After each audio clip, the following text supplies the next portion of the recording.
We will be getting the Aurora chapter of this book. This book doesn't really go by chapters 1 or 2, so bear with me. Aurora, Texas, U.S. April 1897. Perhaps no other crashed UFO account aside from the Roswell, New Mexico story of 1947 and the Aztec, New Mexico affair of 1948 has generated more controversy than the allegation that an alien spacecraft crashed in a small Texas town called Aurora in the latter part of the 19th century. One of those who believes the Aurora case has merit is the noted author and investigative reporter Jim Marrs, who reveals the full extent of his own personal investigation of the case in a recent UFO crash retrieval proceedings.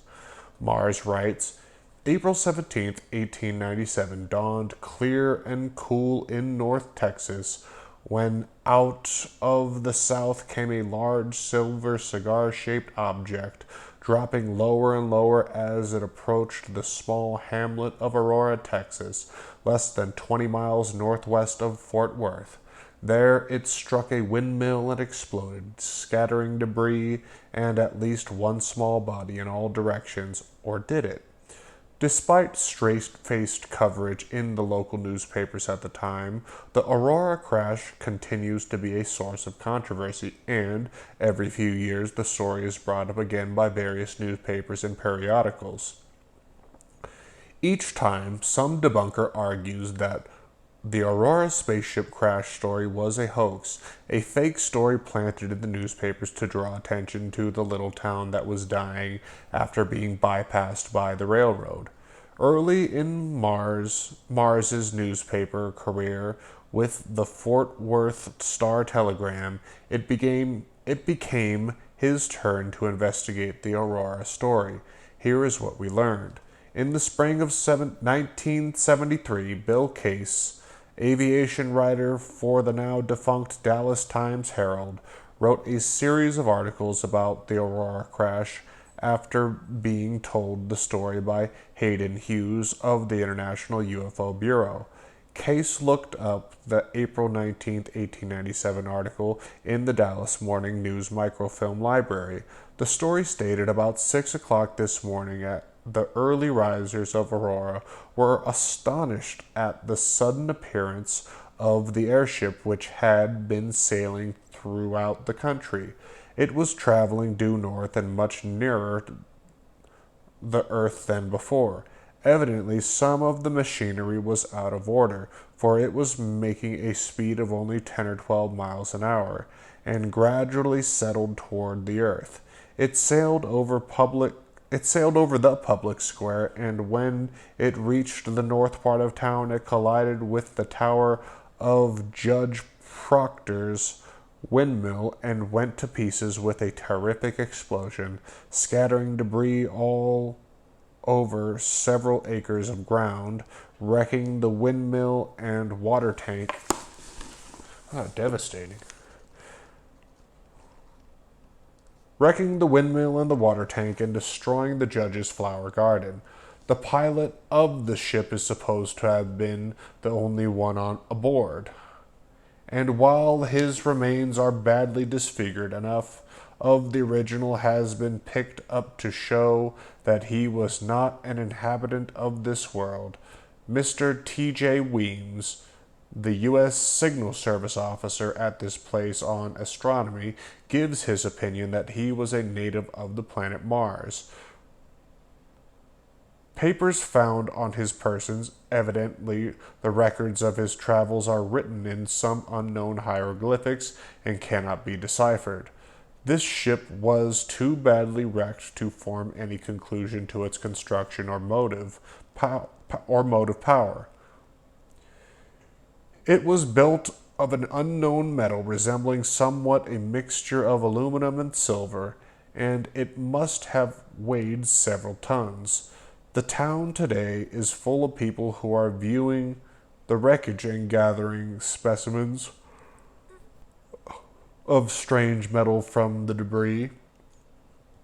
The pilot's funeral will take place at noon tomorrow. Signed, E. E. Hayden. A similar story was published in the Fort Worth Register, but in this account it did not mention the hieroglyphics and stated simply the pilot, who was not inhabitant of this world, was given Christian burial in the Aurora Cemetery. The similarities between the Aurora account and modern UFO cases, silver metallic cigar shaped objects, small humanoid occupant, unreadable hieroglyphics, were striking and argued against the hoax thesis. At the time, Mars was aviation aerospace writer for the Fort Worth Star-Telegram. Intrigued by the Aurora story, he decided to contact Bill Case and found him to be exactly what one would expect of an aviation writer, a practical man who was highly knowledgeable of the aircraft industry and, like most people in that field, very precise and technical in his approach to issues. Mars continues his narrative. Case told me he had spoken to some of the old-timers in Aurora and was convinced that something had indeed occurred there in 1897. I met Case at the Aurora Cemetery, where he showed me what he said was the airship pilot's grave. The grave was not full size. It was obviously the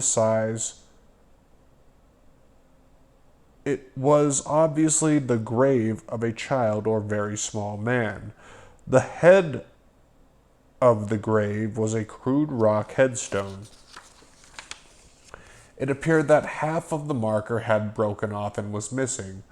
On the remaining half was etched a design which resembled a large V lying on one side. Inside the V shape were 3 small circles. The entire design indeed resembled one end of a saucer-shaped structure, and the small circles seemed to be portholes. I was acquainted with the old cemeteries in the area, many containing the graves of early settlers and the Maltese cross markers of Confederate soldiers. This was a very unusual and intriguing marker. Case told me that he had used a metal detector on the grave site, and it indicated at least 3 large pieces of metal in the grave. While Case set out to find someone to analyze whatever might be retrieved from the grave, Mars began researching the 1897 period, trying to put the Aurora story in perspective. What he discovered was astounding. The Aurora story was not an isolated incident. The microfilm editions of area newspapers of the period were filled with various accounts of flying objects and even contact with their crews, Mars explains. It was the great airship mystery of 1896 to 97, which all started when a large airship had been seen in California on the evening of November 17, 1896, by several hundred residents of Sacramento. Observers were able to discern a definite oblong shape behind the light and said it was moving purposely against the prevailing wind. From California, sightings of the great airship began moving across the country. Tens of thousands reported seeing the ship or ships, and estimates of its speed ranged from 5 miles per hour to more than 200 miles per hour. The reported high speeds are noteworthy. I remember reading an article in the 1897 papers in which prominent scientists asserted with authority that humans could not survive speeds greater than 40 miles per hour. Therefore, to claim something moved greater than 100 miles per hour meant it was traveling faster than anything known. It should be noted that in 1897, a Denison, Texas farmer named John Martin saw a dark flying disc high in the sky.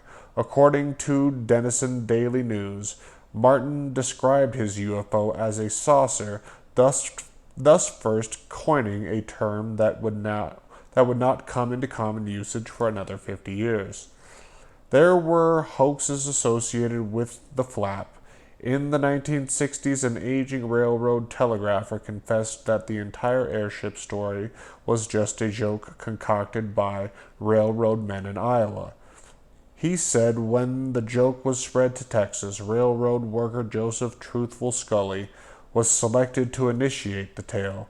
Pranksters in Iowa admitted they made luminescent hot air balloons out of tissue paper and candles, provoking sightings across the southern portions of the state on April 10, 1897. This is a footnote. Despite the authenticity of this assertion, the scientists were behind the times. By 1897, steam locomotives in England had been reliably clocked at speeds of over 80 miles per hour. Yet hoaxes could not account for all the sightings. It was clear that something was flying through the air in 1897. If that something was a man-made dirigible, no one ever came forward to take credit. The first recorded dirigible flight in the United States was in 1904, when Thomas Baldwin's California Arrow lifted off from Oakland, California. Author and debunker Philip J. Cass, after reviewing reports of the airship, concluded the events demonstrate that when the public has been conditioned by the news media to believe that there are strange objects in the skies, many people will report having seen such objects, even when the objects do not really exist. When Class's thesis undoubtedly is sometimes true, it does not hold up when considering the slow transportation and communication of 1897. Radio was non-existent, and newspapers took days, even weeks, to be delivered. Many of the airship witnesses in small Texas towns could not have heard the other far-flung sightings. After reviewing the airship literature, Mars could not draw any firm conclusions. So he began interviewing people in Aurora, he recounts. The population of the little hamlet in 1973 was less than 500. They seemed almost divided in their beliefs concerning the crash. Half claimed it really happened, while the other half claimed it was merely a hoax perpetrated by Hayden, a stringer for local newspapers who had previously written several satirical pieces. I learned that Etta Pegues, a stringer for the Fort Worth Texas Telegram in 1973, was a major source for the news media regarding the crash. It's all a hoax, she said flatly. I have talked to the people who were alive then. They all said Judge Proctor had no windmill. Her primary source of information was Robbie Hansen. Robbie Reynolds Hansen was 12 years old on the day of the crash. Her family lived outside of town, and no one knew anything about it until a man rode by several days later and told the story. I remember my father remarked that the judge outdid himself that time, she recalled. Wise County Historical Commission Chairwoman Rosalie Gregg has consistently decried the Aurora story as a hoax. Her primary source of information was Etta Pegues, so Hansen, who by her own account had no first-hand knowledge, told her friend Pegues the story was a hoax, and this was passed along to Gregg. It was this version, the hoax version, that most frequently found its way into media accounts. Brawley and Etta Oates bought Judge Proctor's property about 1945 and lived there for years. Brawley died about the time the 1973 publicity about Aurora broke. I heard the story for years, said Mrs. Oates, adding, nothing grew for years in that one spot in the field where the spaceship is supposed to have hit. The Oates family all suffered serious health problems, including cysts and goiters, which they told me were caused by drinking water from the old well where the crash occurred. I've been told it's radioactive, Mrs. Oates confided. By 1973, there were only 3 people still living who may have had direct knowledge of the crash. One was Robbie Hansen, who admitted she had no personal knowledge. Another living witness was Mary Evans, then almost 92 years old. She said, "I was only 15 at the time and had all but forgotten the incident until it appeared in the papers recently. We were in Aurora at the time, but my mother and father wouldn't let me go with them when they went up to the crash site at Judge Proctor's well. When they returned home, they told me how the airship had exploded. The pilot was torn up and killed in the crash. The men of the town who gathered his remains said he was a small man and buried him that same day in Aurora Cemetery." The crash certainly caused a lot of excitement. Many people were frightened. They didn't know what to expect. That was years before we had any regular airplanes or other kinds of airships. Neither of these two elderly women had any direct knowledge. One said it happened because her parents told her about it, while the other said it was a hoax because that's what her father said. Pro and con, you can take your pick. Then there was Charlie C. Stevens. He was 83 in 1973, and although somewhat physically enfeebled, appeared to retain a clear mind. Speaking through a screen door of a relative's house, he told me that he had always declined to talk to reporters about the crash because he didn't want to get involved. Finally, after some neighborly conversation, in my part of the country they call it visiting, Stevens loosened up and gave his account.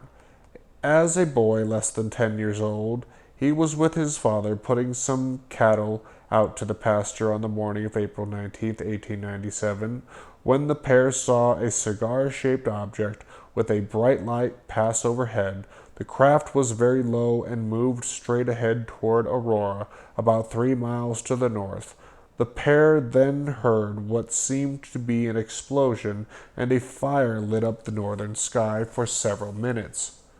"I wanted to go immediately and see what happened," Stevens recalled, "but my daddy said we had to finish our chores." Stevens said his father rode a horse into town the next day.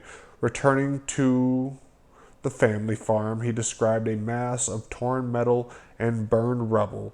He made no mention of the pilot. This struck me as a credible detail. According to the contemporary accounts, the pilot was burned the same day as the crash. So when Stevens's father was in town, there was no body to view, and being a conservative farmer type, he declined to talk about anything he had not personally seen. But the elder Stevens had no trouble talking about the crash. "During the years I was growing up, he told me the story many times," recalled Stevens, adding he was almost 20 years old before he heard about the dead pilot. A chart of the Masonic cemetery showed no unidentified graves. However, Mrs. Isla Finlayson,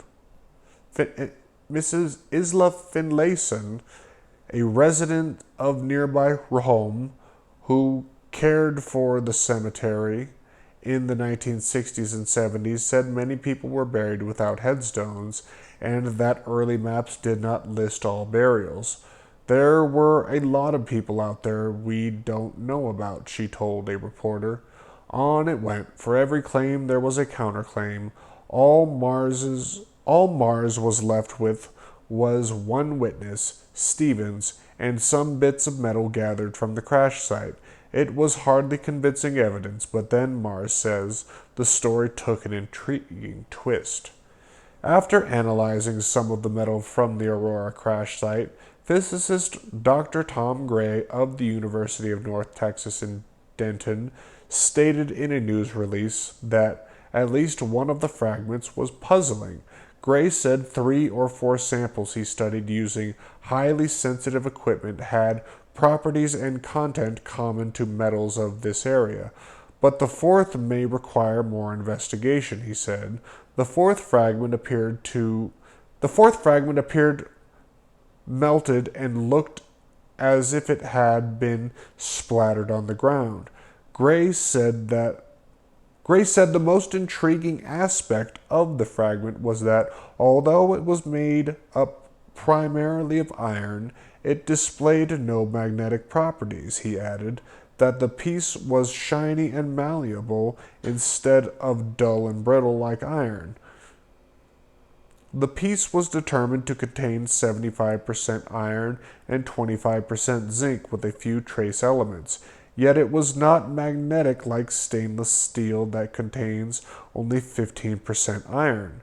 Debunker Klaus later wrote, subsequent analysis of the fragments by scientists at the National Aeronautical Establishment of Canada reportedly showed the metal fragments to be commonplace, without unusual composition or structural characteristics. However, Klaus offered no citation for this statement, and I have remained unaware of this development.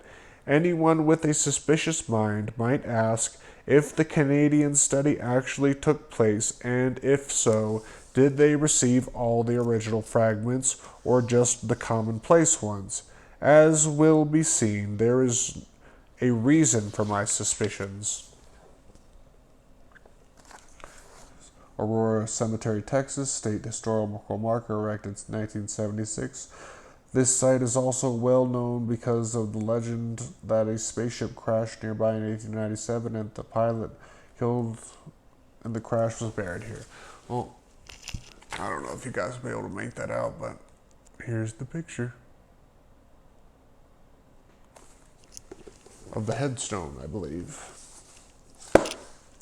While the fragments were being studied, Bill Case had written further on the Aurora story and had gathered some interest in exhuming the small grave. Mars was excited. An exhumation might settle the matter once and for all, but it was not to be. Despite the fact that no legal action had been taken to seek an exhumation, several Aurora residents, including cemetery directors, stood guard at the cemetery to prevent any unauthorized digging and threatened to seek a restraining order against anyone who tried. "They are afraid you'll dig up Grandma," explained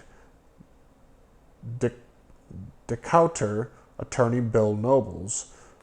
H.R. Pigadell, then Aurora's city marshal, rode shotgun on the cemetery for about 2 weeks to prevent any digging. "We didn't call out the National Guard," Hidell recalled, adding, "There was me, the sheriff, and a couple of deputies. That was enough. The night after the patrols stopped, the strange headstone was stolen. Vandals, souvenir hunters, anyone could have taken the headstone. More unexplainable was the fate of the metal in the grave. A few months after the exhumation furor had died away, Bill Casey met me at Aurora saying there was something he wanted to show me. Running his metal detector over the small grave, there were no readings. He knelt down and showed me 3 small holes that had been drilled into the exact location of the metal. They took it away," he said cryptically. "Who do you think did this?" I asked. Case looked me in the eyes and replied, "The government." Case died about a year later. With the headstone and grave metal missing, an exhumation impossible, and even the old-timers squabbling over the truth of the crash, excitement over the Aurora story quickly faded. Debunker Curtis Peebles displayed an obvious lack of understanding about the crudeness of life in 19th century rural Texas in his book, Watch the Skies, a chronicle of the flying saucer myth, when he summed up the Aurora crash thusly, "In retrospect, it is clear there is nothing to back up the story of the Aurora crash except the single newspaper article. There were no follow-up articles, no photos, no police reports, no letters or diaries mentioning the crash, no samples of the wreckage, nor were the spacemen's papers ever published. The other airship stories in the Dallas Morning News were all tall tales. There is no evidence the newspaper or its readers ever believed it was more than that. Mars continued to puzzle over the case. He explains, I have tried to convince myself that there was nothing to the story, but there were too many oddities. The context of the great airship mystery, the small grave containing significant bits of metal, the puzzling fragment, the deformities of the Oates family, the recollection of Charles Stevens, and if the story was merely a hoax, why would anyone use sophisticated equipment to surreptitiously remove the metal from the grave? To compound the puzzle, years later my wife, who was teaching school in the area, was told in all seriousness by Pig Adele's son, James Adele, that his grandfather had helped bury the pilot, described as a 3-foot-tall, big-headed spaceman. The son said his father knew who took the headstone, but was helpless to do anything about it. As a law enforcement officer powerless to do anything about a crime, his statement indicated some kind of official secrecy at a higher level of authority. My investigation came to a climax in the spring of 2003 when I obtained a copy of the full front page of the Dallas Morning News for April 19, 1897. There were 16 news stories squeezed into the 7 columns of the old newspaper. All 16 concerned the object flying across the skies of North Texas. The reports were from correspondents from as far north as southern Oklahoma to as far south as Austin. The object was referred to mostly as the airship, but also the great aerial wanderer, the Flying Jenny, and the aerial monster. The correspondent in Wortham, Texas, reported Captain John A. Lilly, a prominent and respectable citizen of this place, a Mexican War veteran, claims that he saw the mysterious airship last night, April 18th at 9:30. He says it was going straight up. The captain is noted for his truthfulness. Another story may have provoked insight into the often asked question of why UFOs just don't land and ask to be friends.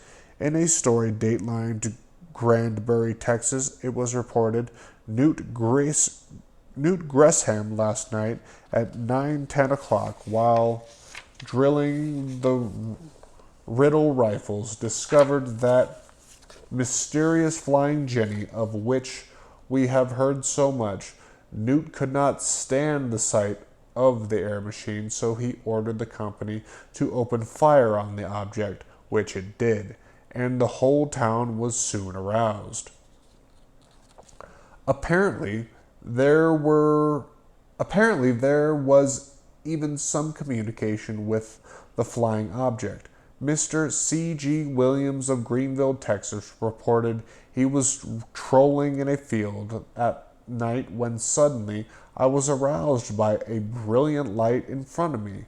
I was dazzled by the light and frightened almost out of my senses. I should have left the place at once, but my legs refused to move. Williams said he saw 3 figures come out of the craft and approach him. One said, "See here, young man, don't give this thing away. We are experimenting with this vessel. So far, it's a surprise. We expect to revolutionize travel and transportation." One stranger explained that they had developed the craft in a secret lab in New York State and had decided to take it for a test flight. About 2 weeks ago, I started accompanied by these 2 assistants to make my trial trip, the stranger explained. We started at night to avoid being seen. Everything worked so well that I decided to keep going, and I soon found myself passing over the state of Indiana. Yet another witness, a Judge Love of Waxahachie, Texas, claimed to have and counted the silver cigar-shaped object on the ground being attended to by 5 peculiarly dressed men, who said they came from a secret tribe that lived at the North Pole. After receiving the detailed information about this strange land to the north, Judge Love said, "We then shook hands with the crew, and they stepped into their ship, rose in the air, and started towards Waco. Until tonight, the airship has been regarded as a fake by our people. There is, however, no unbeliever now," reported the correspondent R.M. Tate of Pedden, Texas, at 8:36 p.m., just as the northbound passenger train, number 12, pulled into the station. The ship was seen traveling in the southern course, moving at a rate of about 45 or 50 miles an hour. The account continued story after story. Something big and fast, though something sometimes slow, was flying through the skies of North Texas in 1897, 6 years before the Wright brothers flew at Kitty Hawk, 6 years before anything man-made was in the air. While the Aurora crash story underscores the problem and issues involving and seeking the truth of the UFOs, it is now clear to me that the Aurora spaceship crash story is based on reality, a reality that flew over America in the late 1800s. And here's a footnote. Jim Marrs is the author of Crossfire, the pilot that killed Kennedy, which was used as the basis for the blockbuster movie JFK, along with Alien Agenda, Rule by Secrecy, Inside Job, and others. His website is jimmars.com. And that's it for this chapter, I suppose. They're not really designated as chapters, more designated as events. So we will go on our next event tomorrow.